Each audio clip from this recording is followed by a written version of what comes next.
me présente Simon Plante et au groupe Plante, à la financière Banque Nationale, notre mission c'est vraiment d'améliorer l'avenir financier de gens à travers toute la province. Je vais vous raconter l'histoire de deux jumeaux, Stéphane et Mario. Puis on remonte en 1977. Puis à ce moment-là, Stéphane et Mario ont pris la décision, ils se sont dit, on va épargner pour la retraite. Puis on va investir chacun ce qu'on peut, c'était 1000 $ la somme. Chacun va investir 1000 $ par année.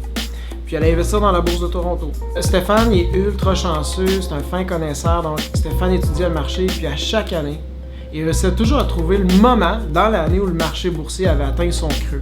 Il a réussi ça en 1977, il l'a réussi en 1978, puis ainsi de suite jusqu'à 2018. Pendant toute cette période de temps-là, Stéphane a su exactement quand investir lorsque le marché atteignait un creux pour chaque année.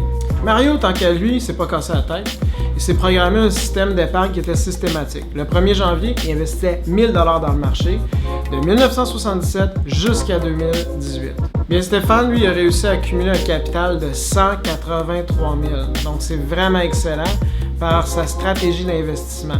De l'autre côté, on regarde Mario, lui, qu'est-ce qu'il a réussi? Bien, il a gagné moins, c'est assez prévisible. Combien il a accumulé? 163 000 $.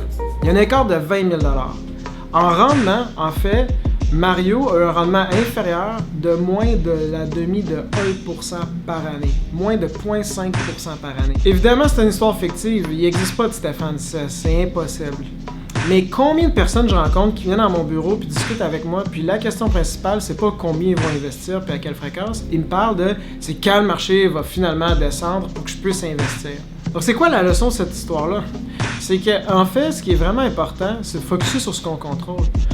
Le facteur déterminant du rendement ou de la valeur de notre portefeuille dans l'avenir pour les 20-30 prochaines années, c'est combien vous allez épargner, puis de quelle manière, à quelle fréquence. J'espère que vous avez apprécié cette vidéo et n'hésitez pas à le partager si vous l'aimez.